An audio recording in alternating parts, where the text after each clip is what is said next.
Hey, it's me again.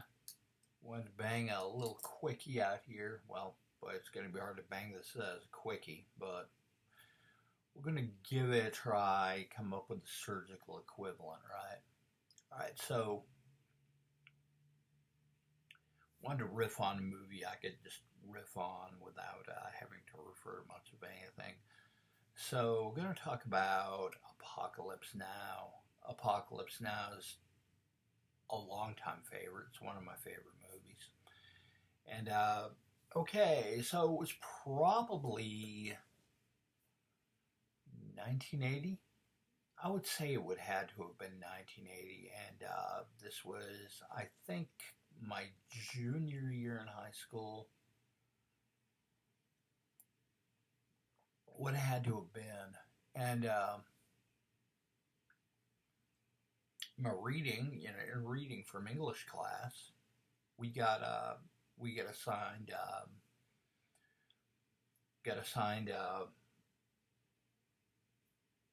I'm trying to think. Yeah, brain farting as usual. I was trying to think of we're assigned Heart of Darkness by Joseph Conrad, and of course, a lot of you, especially considering the subject matter, know the story. But it's one set around the Congo, around the 1800s, and where a character, where the a character named Marlowe is sent to go find a guy named Kurtz who went out to South Africa to colonize and whatever, and he basically goes there and finds out, it's kind of horrid and how horribly, he's been eaten up by all the horrible goings on and everything, and has been a deep dark part of it as well, and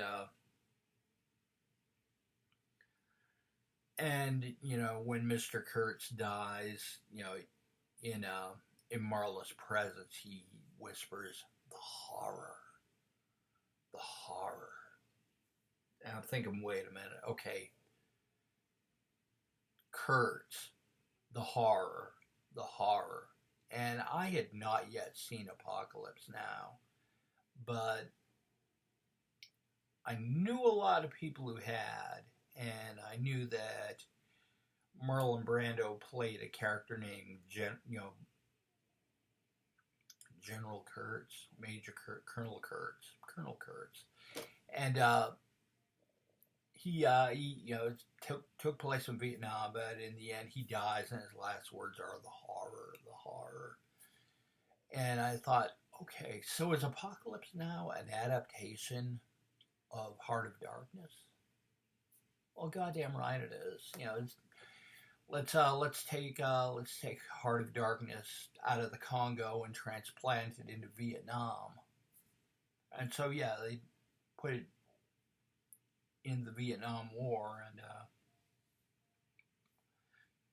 the making of this movie is renowned for how troubling it was, or how troubled it was. Of course, is derailed by any number of things, not least of which is, for instance, Ford Coppola going over budget multiple times and having to fight the studio all the way, and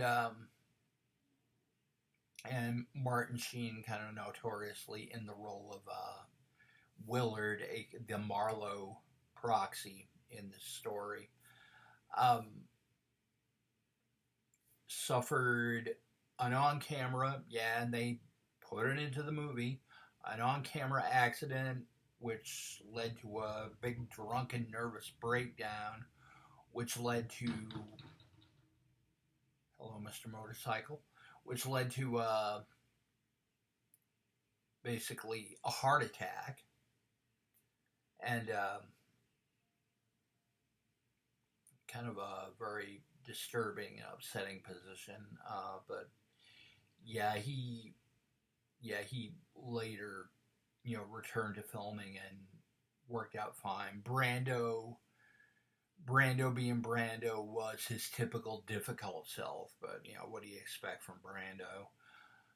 So you get that. You get Dennis Hopper on the fringes of things, being Dennis Hopper at that time, which I think means he was very doped up and erratic and whatnot. But he pulls in a fine kind of performance in the last third of the movie. Um, so the basic story of the movie is takes place during the Vietnam War. Um, Sheen plays the character of Willard, who goes to who is going on his second tour of Vietnam. He's obviously kind of scrambled, and he's already seen some shit. But he's about to get thrown into worse shit than ever. So they take him, they assign him this super secret mission to go way up the river, into Cambodia and assassinate Colonel Kurtz, who has gone completely rogue. He is that's Brando, and he's gone completely rogue and has got his own little cadre of people, all kind of renegade soldiers and maybe probably disaffected VC and just native Cambodians and kind of this whole crew of misfits who kind of tie themselves together under the motto "Apocalypse Now," and they're up there in Cambodia, just basically operating without any kind of oversight or supervision. In other words, he's become an embarrassment for the suits up top, and so something's got to be done. And so it's a dirty mission. It's dirty mission in a dirty war, and it's dirty, dirty, dirty. And all you see as you go further and further up the river is just increased disaster and chaos and corruption and lies and more insanity. And it gets worse and worse and worse as it goes until finally they reach Kurtz. And what's going to happen there? Well, the horror. But along the way, you see Robert Duvall playing kind of the air cav commander, and he's off his rocker nuts, and loves smelling napalm in the morning. Smells like victory. A lot of you probably know the sound bite.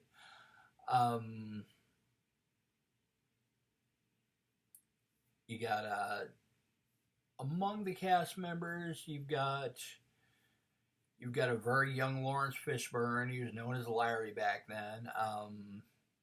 There was also Timothy Bottoms, who was kind of getting around. He did The Paper Chase, I think, before that.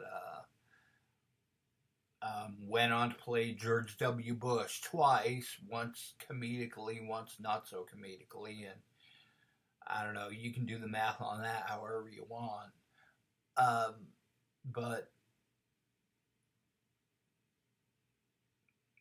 just what Coppola did as far as taking Conrad's text and transporting it to the Vietnam War is a coup that is probably nothing short of brilliant. I think actually John Milius wrote the original adaptation. There were multiple endings written and shot and filmed or whatever, and the whole shoot was chaos. But what they the distillation they finally came up with was crazy brilliant. I mean, it's one of those movies, I think I've talked in the past about complete disasters like Sgt. Pepper's Lonely Hearts Club Band, where they threw all kinds of money and all kinds of, and whatever into this gigantic production that was a complete catastrophe. This is one of those complete catastrophes that somehow pulls together and turns brilliant. And it's this guy, Coppola's at the height of his power, just creating this whacked over the top masterpiece that is devastating to watch. And despite the fact that the entire production is going off the rails the entire time, there's the misses. It turns into just a complete train ride or train wreck into the stratosphere. I mean, it's brilliant. I mean, it's crazy good. Murderers Row, highest rating, much like I gotta say Possession a while back. Same thing. I mean, it's great. I mean, it's just. And he was firing on all cylinders on the first two Godfather movies and absolutely nailing it and making probably two of the best movies ever made. This is one of the best movies they ever made, but it was a completely different story. It was like insane. It's like everybody was going to their own personal heart of darkness with this thing, and somehow it didn't all just explode. Or maybe it did. Anyway, yeah, Apocalypse Now. God damn it, check it out.